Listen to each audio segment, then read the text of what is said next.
अब जब से मोदी जी आई, भारत में हिंदू मुसलमान का झगड़ा नहीं हुआ।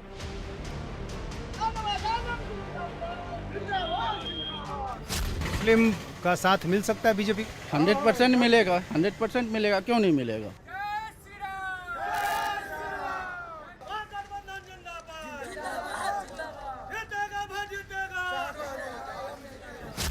सबसे पिछड़ा जिला है, no any medical college, no any engineering college, no. I demanded माननीय सीएम नीतीश कुमार और प्रधानमंत्री जी मेडिकल कॉलेज दे और मैनेजमेंट कॉलेज दे।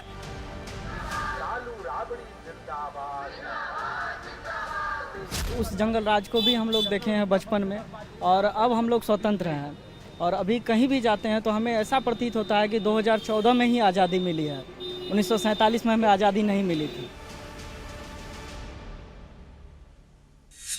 सीमांचल की 4 लोकसभा सीटों में से 3 पूर्णिया, कटिहार और किशनगंज में दूसरे चरण में वोटिंग हो चुकी है।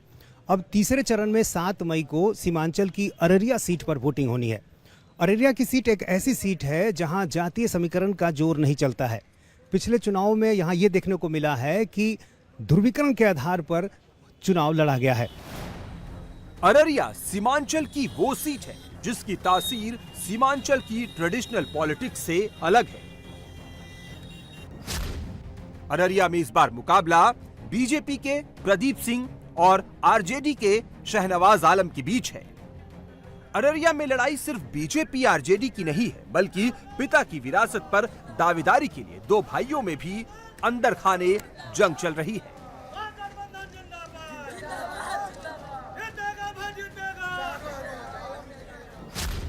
दरअसल अररिया में मोहम्मद तस्लीमुद्दीन का प्रभाव रहा है। 2014 में आरजेडी के तस्लीमुद्दीन यहां से सांसद चुने गए। तस्लीमुद्दीन के निधन के बाद 2018 में अररिया में उपचुनाव हुए। उपचुनाव में तस्लीमुद्दीन के बड़े बेटे सरफराज आलम चुनाव जीते। 2019 के चुनाव में सरफराज आलम बीजेपी के प्रदीप सिंह से हार गए। 2020 के बिहार विधानसभा चुनाव में सरफराज के छोटे भाई शहनवाज को टिकट नहीं मिला। नाराज शहनवाज आलम ने AIMIM से चुनाव लड़ा और बड़े भाई सरफराज को हरा दिया। इसके कुछ दिनों बाद शहनवाज आलम AIMIM के 4 विधायकों के साथ वापस आरजेडी में शामिल हो गए। इसके बाद शहनवाज तेजस्वी के करीबी बन गए और 2024 में भाई सरफराज आलम का पत्ता साफ कर दिया। टिकट कटने के बाद सरफराज आलम का रोता हुआ वीडियो भी मीडिया में वायरल हुआ था।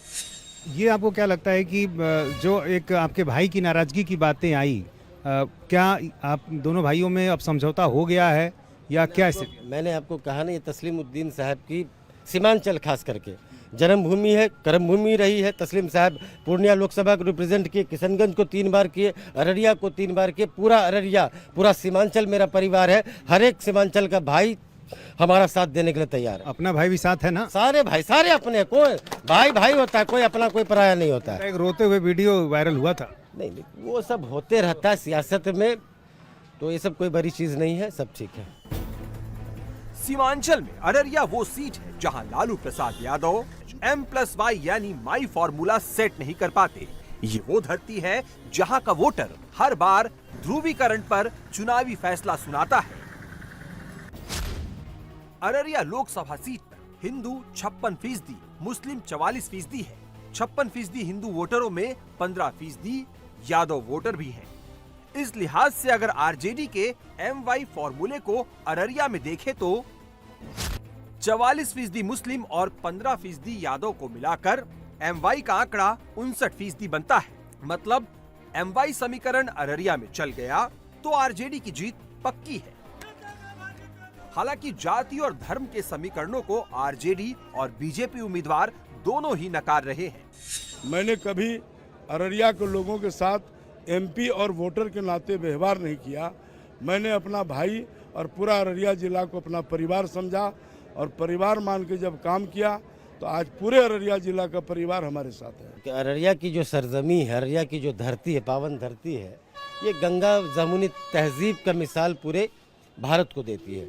और हम लोगों को, महागठबंधन को, राजद को इस बार जो है सभी वर्गों के, सभी लोगों का समर्थन है और अररिया की जनता ने ठान लिया है अररिया में इस बार परिवर्तन होके रहेगा। उम्मीदवार ऑन कैमरा जो भी कहे, लेकिन दिग्गजों के दिमाग में पूरा कैलकुलेशन है। अररिया में जब पीएम मोदी ने जनसभा की तो उन्होंने क्या कहा, पहले ये सुनिए। डॉक्टर मनमोहन सिंह जी का एक और पुराना वीडियो सामने आया है, जिसमें फिर से वो वही कह रहे हैं कि देश के संसाधनों पर पहला हक मुसलमानों का है। आरजेडी महागठबंधन में कांग्रेस के साथ है और अररिया में पीएम मोदी जब तुष्टीकरण पर कांग्रेस को घेर रहे थे तो मैसेज साफ था। अब आपको बताते हैं कि अररिया सीट पर आरजेडी की जीत का रास्ता कैसे निकलता है, जिसके बाद जाति समीकरण पर कैसे ध्रुवीकरण भारी पड़ता है, ये तस्वीर भी साफ हो जाएगी।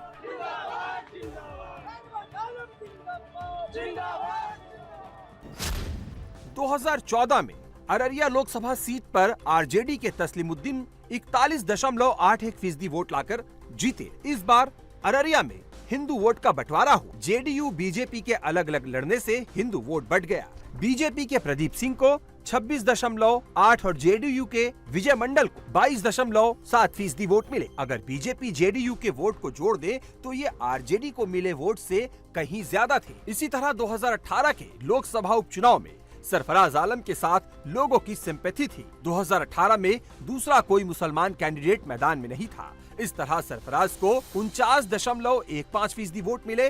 बीजेपी के प्रदीप सिंह को 43.19% वोट मिले।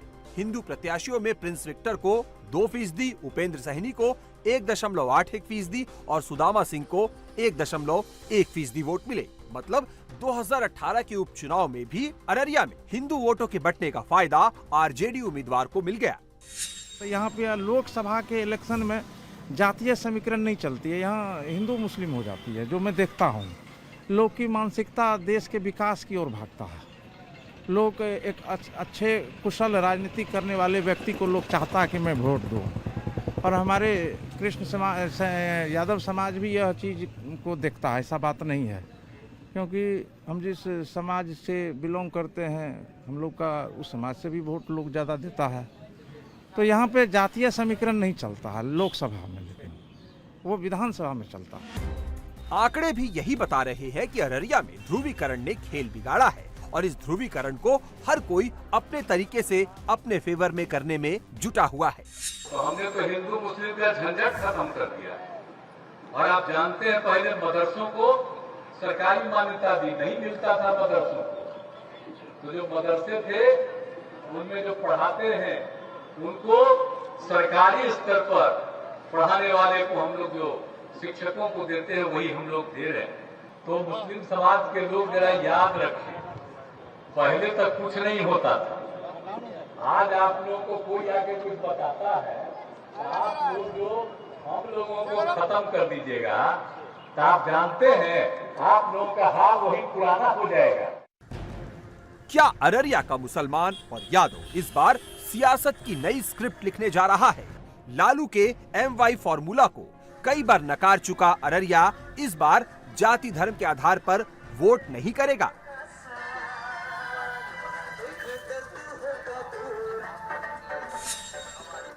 मोदी जी का चांस से लोग ज्यादा बता रहे हैं। हाँ, क्या वजह इसकी?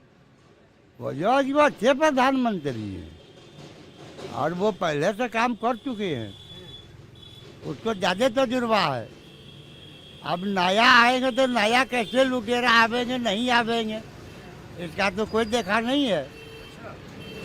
तो अभी मोदी जी जो है देश में तो बहुत अच्छा काम कर चुके हैं। हाँ, ये हमारा अनुभव है और बहुत सारे लोग का भी ये कहना है। कई लोग तो खासतौर से मुस्लिम समाज के लोग काफी नाराजगी जताते वो तो जो जिनको जानकारी नहीं है उनको नहीं जानकारी, वो क्या बोले, कुछ ही बोल देंगे। अब जब से मोदी जी आए भारत में हिंदू मुसलमान का झगड़ा नहीं हुआ।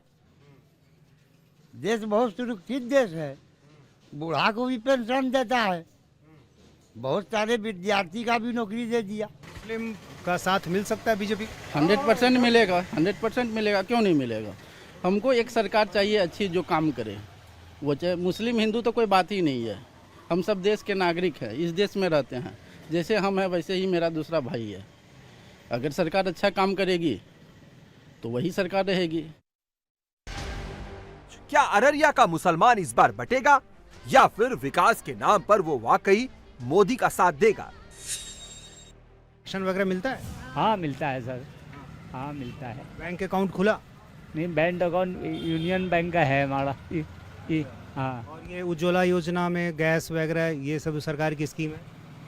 हाँ गैस उस तो मिला है। 5 सालों में देश में कैसा काम हुआ उस आधार पर आप वोट करेंगे या धर्म के आधार पर करेंगे, जाति के आधार पर करेंगे? नहीं, जात तो हर इंसान जात है, हर इंसान मिलजुल के रहना है। ये 4 दिन का दुनिया है, किसी तरह से ज़िंदगी गुजारना है। वोट तो है क्या कि आगे देख के देना है कि कौन सा आदमी काम कर रहा है, कौन आदमी काम नहीं कर रहा है, उनको देख के वोट देना है। क्या आपकी राय है 5 सालों में कैसा काम हुआ देश में? जो भी हुआ अल्हम्दुलिल्लाह बहुत अच्छा हुआ। जैसे सड़क वगैरह बन गया।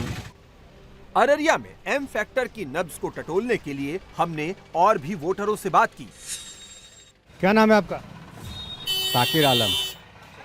क्या काम करते हैं? काम तो यही टोटो चलाते हैं। अररिया में किसकी गाड़ी चल पड़ेगी? तो हम लोग को तो उम्मीद है ये शाहनवाज भाई का।